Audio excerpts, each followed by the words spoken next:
আসসালামু আলাইকুম। ওয়ালাইকুম আসসালাম বাবাজি। আপনারা আমরা আব্বা, আমি ওনাদের চিনি। ওনার নাম হচ্ছে মানিক। ওই যে রাস্তার পাশে পড়ে আমার মাথা কাটলো না, উনি আমাকে রুমাল দিছিল। না না, রাস্তার পাশে তো আরে ওই রাস্তার পাশেই তো এক রিকশাওয়ালা আমাকে ধাক্কা দিছিল না। অবশ্য রিকশাওয়ালার কোনো দোষ নাই। আচ্ছা ঠিক আছে বাবাজি, আপনারা বসেন। মাগু তাদের একটু আপ্যায়নের ব্যবস্থা করে, এত বড় উপকার করছে। যা যা যা কিছু আপনারা বসেন। আসুন বাবাজি, বসেন বসেন।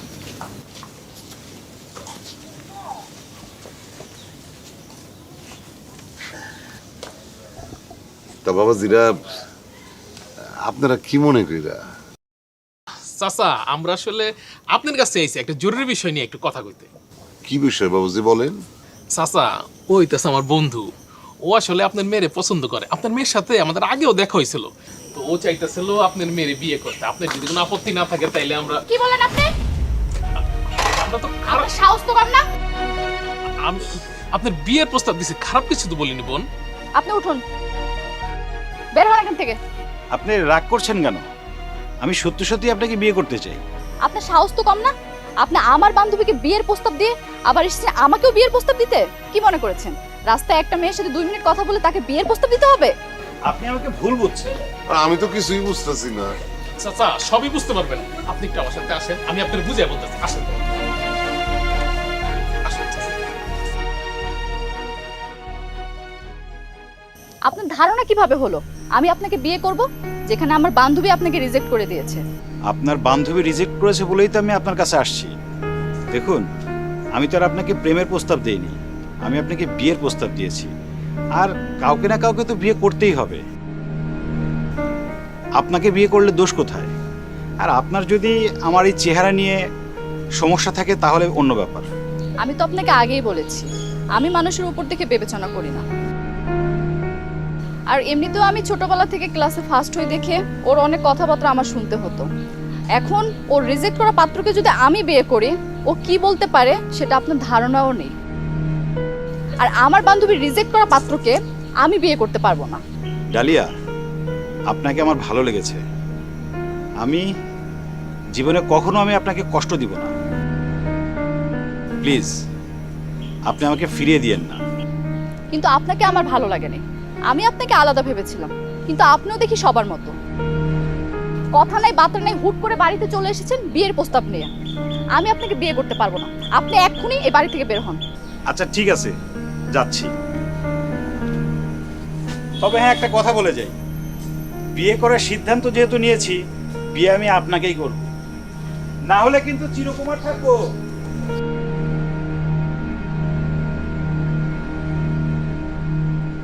বুঝতে পারছি আমার মেয়ে কিসের জন্য রাগ করছে।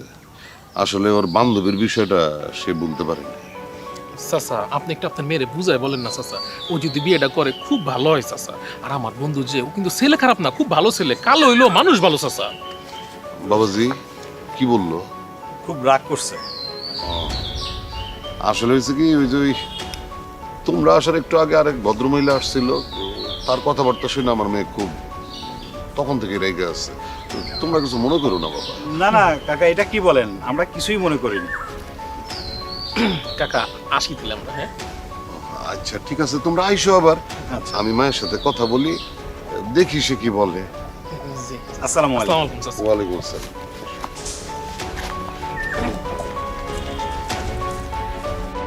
শরীফ সাহেব, আপনি দাঁড়িয়ে আছেন কেন? বসুন। না ম্যাডাম, আপনার সঙ্গে তো আমি বসতে পারি না। আপনি আমার কোম্পানির মালিক, আপনার সঙ্গে আমি বসতে পারবো না ম্যাডাম। কি বলছেন এসব? আমি তো আপনার বাসায় এসেছি, এটা তো আপনার বাসা। আর আজকে কেন মালিক কর্মচারীর মতো করে কথা বলতে হবে? আমি তো এসেছি আপনার মেয়েকে দেখতে, তাই না মা? বসুন না। জি আচ্ছা ম্যাডাম, আপনি যখন বলছেন, হ্যাঁ বসলাম। শ্রাবণী, তোমার বাবা তোমাকে ঠিকঠাক মতো আদর যত্ন করে তো মা? জি করে। আমার ছেলের বউ হওয়ার জন্য তোমার কোনো আপত্তি নেই তো মা? না, আপত্তি থাকবে কেন, আমি রাজি। শুধু রাজি থাকলেই তো হবে না, কিছু বিষয় মেনটেন করে চলতে হবে। এই যে গ্রামের পোশাক পরতে পারবে না, গ্রাম আর শহর আলাদা। গ্রামে যেভাবে থাকবে শহরে সেভাবে থাকতে পারবে না। সবসময় আধুনিক হয়ে থাকতে হবে, ফ্রেন্ড সার্কেল মেনটেন করতে হবে, পার্টি করতে হবে, ড্রিঙ্কস করতে হবে। ড্রিঙ্কস মানে মদের কথা বলতেছেন? হ্যাঁ মা, ড্রিঙ্কস মানে মদ। তাছাড়া আমার ছেলে মাঝে মধ্যে একটু মদ্যপান করে থাকে। তোমার কোনো আপত্তি নেই তো মা? না না, আপত্তি থাকবে কেন? আমার ফ্রেন্ড সার্কেল অনেকেই মদ খায়, আর আমিও মদ খেতে চাই। জানেন আন্টি, আমার বাবা মাঝে মধ্যে মদ খেয়ে বাসায় আসে। আমি আমার বাবাকে অনেকদিন বলেছিলাম আমার জন্য মদ নিয়ে আসতে, কিন্তু আনেনি। না মানে ম্যাডাম, অবিশ্বাসে মাঝে মধ্যে একটু একটু খাই আর কি, তেমন কিছু না ম্যাডাম। আপনার ছেলে আর কি কি করে আম্মা? বাহ, তুমি তো দেখি খুবই স্মার্ট লেডি। প্রথমে আমাকে মা ডাকলে। আচ্ছা মা, আমার ছেলে ক্যাসিনোতে গিয়ে মদ খায়, জুয়া খেলে, তাতে কি তোমার কোনো আপত্তি আছে? না না, আপত্তি থাকবে কেন? আমার আব্বাও তো ক্যাসিনো জুয়া খেলে। আসলে ম্যাডাম নেশা না, এটা সময় কাটানো আর কি। আমার ছেলে কিন্তু অনেকগুলো গার্লফ্রেন্ড মেনটেন করে, আর ওর ফ্রেন্ডগুলো খুবই স্মার্ট। তারা ওয়েস্টার্ন ড্রেস পরে বারে যায়, ড্রিঙ্কস করে, নাচানাচি করে। তোমার কি তাতে কোনো অসুবিধা আছে?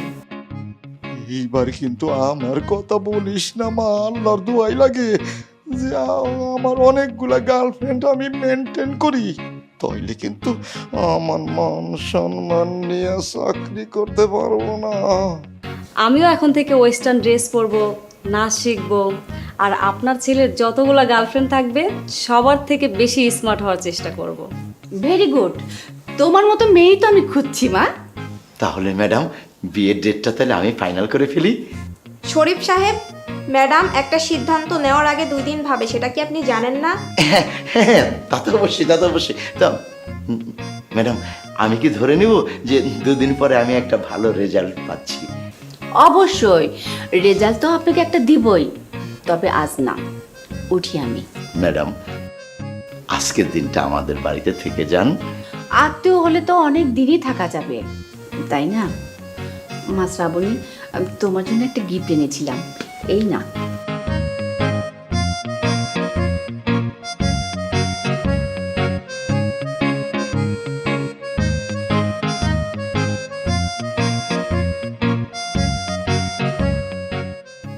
ও মাই গড, দেখো বাবা, দেখে গোল্ডের চেন দিয়ে গেল।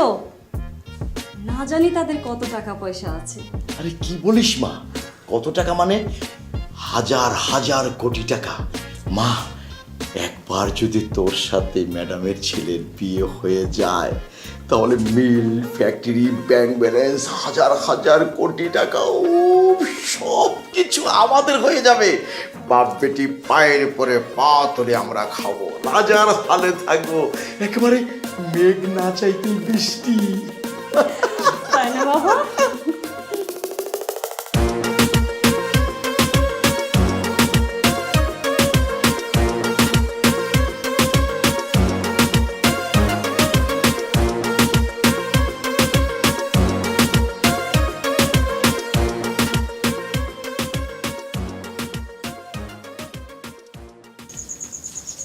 মারে, আব্বা, কি চিন্তা করতেছিস? কিছু না আব্বা। কি সিদ্ধান্ত নিলি রে মা কোন বিষয়ে? তোর বিয়ার ব্যাপারে? 2 জায়গা থেকে তো সম্বন্ধ আসলো, কিন্তু তুই তো 2 জনকেই ফিরাই দিলি। তুমি কি চাও আব্বা? মারে, আমি চাই তোর যেখানে সুখ সেখানে তুই সংসার করবি। আমি জোর করে তোর উপরে কিছু চাপাই দিতে চাই না।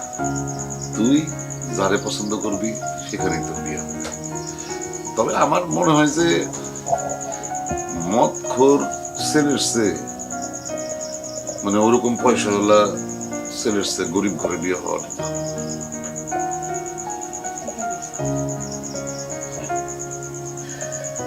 কি করিস তুই? এই তো আব্বা, পড়তেছিলাম। তোর না বলছি এত পড়াশোনার দরকার নেই, অনেক রাত হয়েছে, এখন পড়া বন্ধ কর। আমি হাত মুখটা দিয়ে আসি। ঠিক আছে।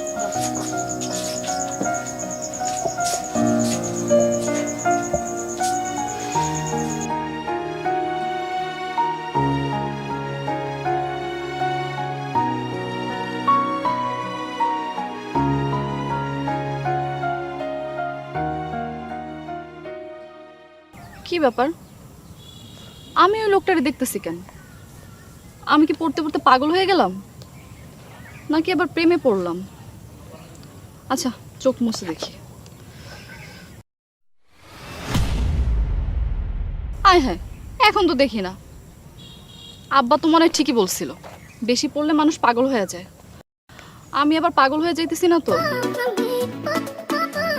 পাগল না, প্রেমে পড়ছেন। আপনি আপনি সত্যি সত্যি এখানে আসছিলেন? হ্যাঁ আসি।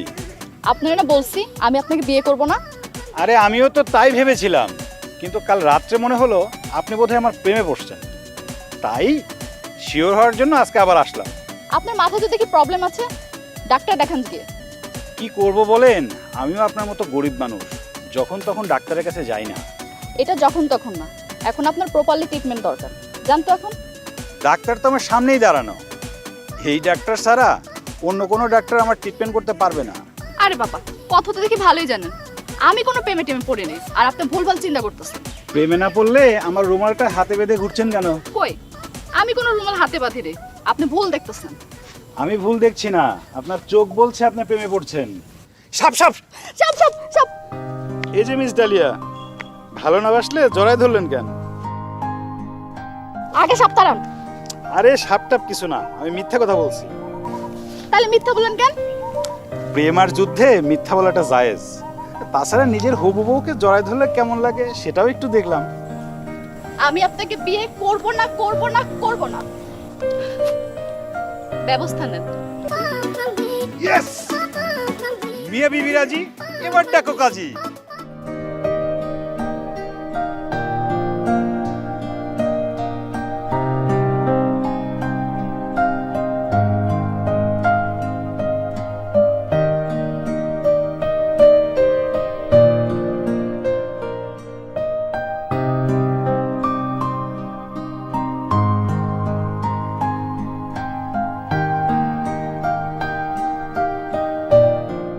বাহ, তোকে তো খুব সুন্দর লাগছে। কি রে, শেষ পর্যন্ত ওই কাল্লারে বিয়ে করলি, তাও আবার আমার রিজেক্ট করা পাত্র। কি করব বল, কপালের লিখন না যায় খণ্ডন। তুই কপালের কথা বলতেছিস? সারা জীবন ক্লাসে ফার্স্ট হইলি, এত ভালোভাবে চলাফেরা করলি, আর শেষ পর্যন্ত এই কাল্লা স্বামী পাইয়া এখন বলতেছিস কপালের লিখন চায় না খণ্ডন। আচ্ছা, সব কিছু যদি কপালেই থাকে, তাহলে সারা জীবন এত কষ্ট করলি কেন? কি পাইলি কষ্ট করে? দেখ শ্রাবণী, আজকে আমার বিয়ের দিন, এমন কোনো কথা বলিস না যাতে আমার মনটা ভেঙে যায়। সে কালা হোক আর যেমনই হোক না কেন, আমি তো তাকে দেখেই বিয়ে করেছি। আর আমি চাই তুই যেরকম সুন্দর, তুই একটা ভালো স্বামী পা, আমি এই দোয়াই করি। আমার জন্য তোর দোয়া করা লাগবে না, আমি অলরেডি বিরাট বড় লোকের ছেলে পেয়ে গেছি, আর বিয়ের জন্য প্রস্তুতিও নিতেছি। আমার স্বামী যখন এই এলাকায় ঢুকবে, এলাকার তোলপাড় হয়ে যাবে। আর তোর স্বামী যেই কালার কালা, দিনের বেলায় তো মানুষ দেখবে না। শোন, বাসর ঘরে একটু সাবধানে থাকিস। তোর স্বামী যেই কালার কালা, কারেন্ট গেলে কিন্তু খুঁজে পাবি না। ম্যাডাম, আপনি এ বাড়িতে আপনি আমাকে খবর দিতেন, আমি নিজে যেয়ে আপনাকে আমি নিয়ে আসতাম। ও বুঝেছি, এ বাড়িতে মনে হয় এসছেন টাকা পয়সার সাহায্য করতে। ম্যাডাম, এই বাড়ি থেকে যাওয়ার সময় কিন্তু আমার বাড়ি হয়ে কিন্তু আপনার যেতে হবে। গোপন মিয়া, দাঁড়াই আসো কেন? ম্যাডামের কাছে যাও, ম্যাডাম তোমাকে সাহায্য করবে। আমি এখানে সাহায্য করতে আসিনি, আমি এখানে নিতে এসেছি।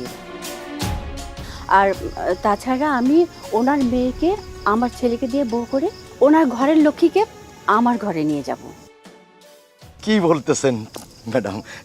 আপনি তো আমার মেয়ের সাথে আপনার ছেলের বিয়ে ঠিক করেছেন। আচ্ছা ম্যাডাম, আপনার ছেলে কটা? আমার ছেলে একটাই।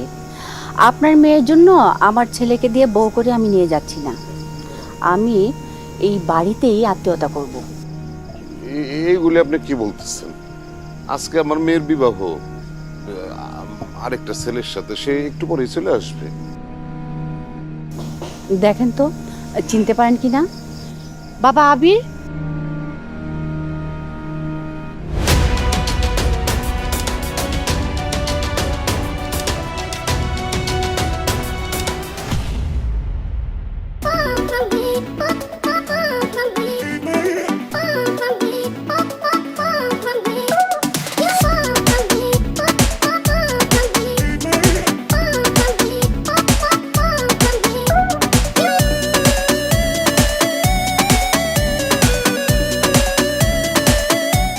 মানিক, তুমি তুমি না আরো কালা ছিলা, ফর্সা হয়েছো কি কইরা?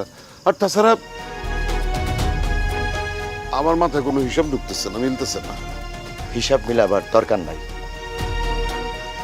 বাবা আবির, তোমার সাথে আমার একটা ভুল হয়ে গেছে। বাবা, তুমি কিন্তু প্রথম আমার বাড়িতে গিয়েছিলে আমার মেয়েকে বিয়ে করার জন্য। দেখো না, একটা ভুলের কারণে একটা মিস্টেক হয়ে গেছে। আর ম্যাডাম, আপনি তো আমার মেয়েকে নিতে চেয়েছেন, আমার মেয়ে অলরেডি বিয়ের প্রস্তুতি নেওয়া শুরু করেছে। কিন্তু আপনার মেয়ে তো আমাকে বিয়ে করবে না। করব আপনি এত হ্যান্ডসাম, এত রিস্কি, আগে জানলে তো আরো আগেই রাজি হয়ে যেতাম। আর প্রথমে আপনাকে কালো মনে করে মিস্টেক করে ফেলছি, সেজন্য সরি। এখন আর রাজি টাজি হয়ে কোনোই লাভ নাই। তোমার বাবা ভালো করেই জানে আমি খুবই হিসাবী মানুষ, আর তাছাড়া আমি আমার ছেলেকে যে বিয়ে করাবো এটাও আমি অনেক হিসাব করে এখানে এসেছি। আমার ছেলে তো নিজেই পাত্রী পছন্দ করেছে, আমার ছেলের পছন্দ তো আমারও পছন্দ, তাই না বাবা? আমি চাই এই বাড়িতেই আমি আত্মহত্যা করব। ম্যাডাম, গফুর মিয়ার অবস্থা তো ভালো না, টাকা পয়সা নেই, গরিবেরও গরিব। তাছাড়া তার মেয়ে তো আপনাদের সাথে স্ট্যাটাস বুঝবে না।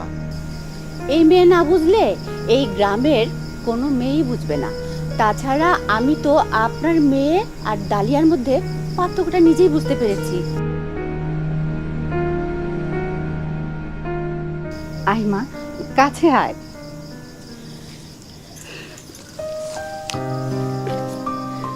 আমার ছেলে অনেক পরীক্ষা করে তোমাকে পছন্দ করেছে, আমিও তো তোমাকে অনেক পরীক্ষা করেছি, আমারও খুব তোমাকে পছন্দ মা। তুমি তো পাশ করেছো। মাগো, আমার ছেলের জীবনে কোনো কলঙ্কের কালি নাই। আমরা তোমাকে পরীক্ষা করার জন্য এত সব কথা বলেছি যে ও ক্যাসিনোতে যায়, জুয়া খেলে, ওর অনেক গার্লফ্রেন্ড, এগুলো কোনোটাই সত্যি না মা। তুমি কিছু মনে করো না মা, তুমি আমার ছেলেটাকে দেখে শুনে রেখো মা, পারবে তো? হ্যাঁ অবশ্যই। আপনারা কেন পরীক্ষা করেছেন আমি কি জানতে পারি? পরীক্ষা আসলে মা করেনি, পরীক্ষা আমি করেছি। আসলে মা যখন উনাকে দেখতে পাঠালো তখন মাকে বললাম যে মা, উনি তো আমাদের অফিসে চাকরি করে, আমি মালিকের ছেলে হিসেবে গেলে হয়তো আমাকে এক্সট্রা খাতির যত্ন করবে, তা আমি একটু গরিব সেজে যাই, তাই গরিব সেজে আসা, আর বাকিটা তো আপনি জানেনই। পরীক্ষা করে আপনারা ভালোই করেছেন।